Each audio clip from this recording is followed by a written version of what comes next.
তাহলে on that note আমরা ডেকে দিচ্ছি the first roaster of this historic roast of Ankush, Sayan. সায়নের জন্য একটা জোরে হাততালি। প্লিজ, ঠিক আছে? সায়নের ক্ষেত্রে ঠিক আছে, যেটা বলে রাখা দরকার, সায়নের যেটা সবথেকে বড় আইডেন্টিটি। সায়নের আইডেন্টিটি কি ভাই? সায়ন চেষ্টা করছে। কিসের চেষ্টা করছে ভাই? চাকরি পাওয়ার। কোন চাকরি ভাই? পশ্চিমবঙ্গে থেকে চাকরি পাওয়া। Oh no! On that note, please welcome the first roster, Sayon Chakraborty, everybody!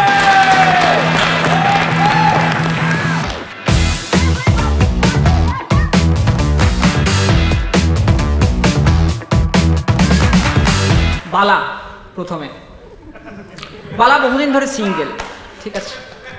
বালা তাই জন্য হস্তশিল্পে বেশ পটু হয়ে উঠেছে। ও জ্যোতিষীর কাছে গেছে হাত দেখাতে, কবে গার্লফ্রেন্ড পাবে। জ্যোতিষী ওর হাত দেখার আগে বলেছে, ইস যাও ধুয়ে এসো যাও। বালার জোক তোমরা শুনলে, বালার জোক আমিও শুনি। আমার মনে হয় কেউ আমার ব্রেনে কোনোই করছে। এবার অনিন্দ্য সেনগুপ্ত, প্লিজ ওয়েলকাম। গরিবের অঙ্কুশ।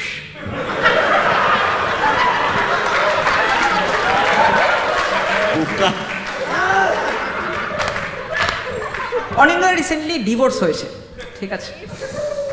ওর একটা সিনেমা আছে X= প্রেম। ওটা দেখে মনে হচ্ছিল যে ডিভোর্সের পর ওর বউ অ্যালিমনিতে ওর অ্যাক্টিং স্কিলসগুলো নিয়ে গেছে।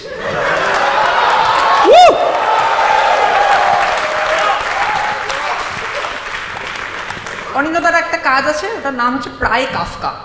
খুব ভালো কাজ, আমার ভালো লেগেছে। কিন্তু ওর অতি উত্তম দেখার পর আমার মনে হয়েছে যে ফুল কাফকার যে মেটামরফোসিসের পোকাটা, সেটা মুদি দোকানে গিয়ে একটা লাল হিট কিনে এনেছে। এবার Soumit Deb, please welcome. The black sheep of comedy, literally.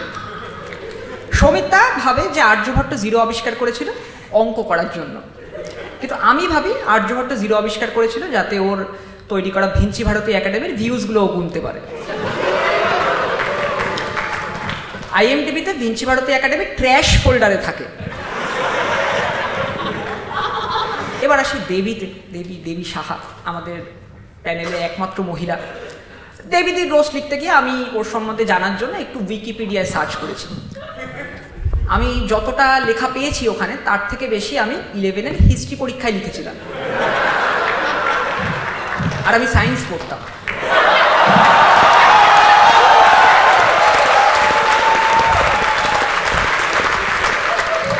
দেবীদি খুব বড় একজন ফেমিনিস্ট, সব সময় স্টিরিওটাইপ ভেঙে চলেছে। বিয়েতে ওর বাবার থেকে একটা পয়সা নেয়নি, ঠিক আছে? নিজের কন্যাশ্রীর টাকা দিয়ে নিজের বিয়ে দিয়েছে। এবার শিলাদিত্যকে একবার ভালো করে দেখুন। ওকে দেখে মনে হয় না কি ভদ্র, মায়ের কথা শুনে চলে, সারাদিন পড়াশোনা করে। আমার তো মনে হয় যে শিলাদিত্য যদি কোনোদিনও একটা MMS লিক হয়, সেটা টেলিগ্রামে হবে না, আনএকাডেমিতে হবে।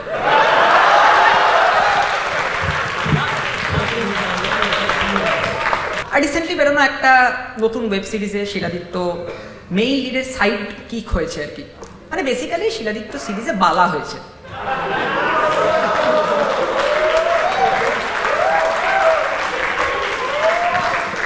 এবার সৌরভ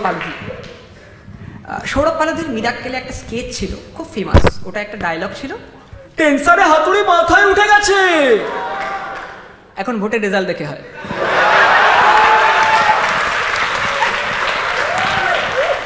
রিসেন্টলি একটা পডকাস্টে সৌরভদা বলেছে যে ফুল টাইম থিয়েটার না করলে সেটাকে আমি থিয়েটার বলি না, যারা পার্ট টাইম করে তাদের আমার একদম পছন্দ নয়।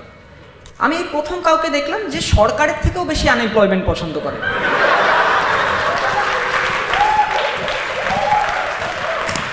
সৌরভদা কলকাতায় কলম্বাস বলে একটা সিনেমা বানিয়েছিল, 2016-এ বেরিয়েছিল ওটা। ওটাকে পাবলিক ঠিক ততটাই সাপোর্ট করেছে যতটা ভোটের সময় যাদবপুরের লোক সৃজন ভট্টাচার্যকে করেছিল। এবার obviously man of the hour Ankush Hazra. Guys, Ankush Hazra আমার বেলা শিখে রেখেছিস তো বেশি বেশি করে যাতে হাসে। হ্যাঁ, তোমাকে ম্যান অফ দি আওয়ার কেন বলেছি জানো? তোমার কোনো সিনেমা 1 ঘন্টার বেশি দেখা যায় না তাই।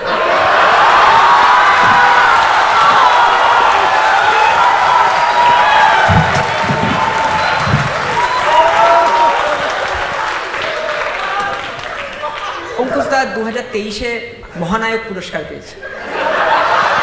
Congratulations, congratulations. অঙ্কুশ দা, তোমরা সিনেমা যদি দেখে থাকো,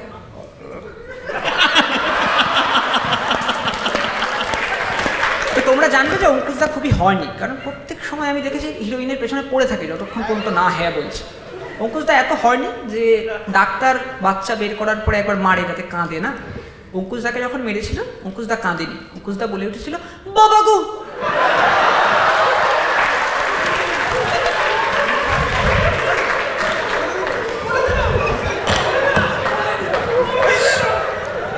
এইগুলো তোরা যখন আমার বাড়িতে এসেছিলি এমনি গল্প করছিলাম, বলার জন্য নয়। তোমরা হয়তো ভাবছো যে অঙ্কুশ দাকে সবাই এরকম বাজে বাজে কথা বলছে, ওর অপমান হচ্ছে, তাই না? আমি একটা কথা বলি, আমি আজ অব্দি কোনো বাংলা কমার্শিয়াল সিনেমা দেখিনি, আমার ভালো লাগে না, ঠিক আছে? বাংলা সিনেমার পাশেও আমি কোনোদিনও দাঁড়াইনি। সেখানে আমাকে অঙ্কুশ হাজরার কেরিয়ার রিভাইভ করার জন্য এসে রোস্ট করতে হচ্ছে।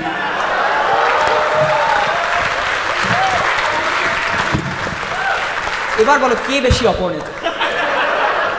Thank you, that's been my time. এবার please thank you, thank you.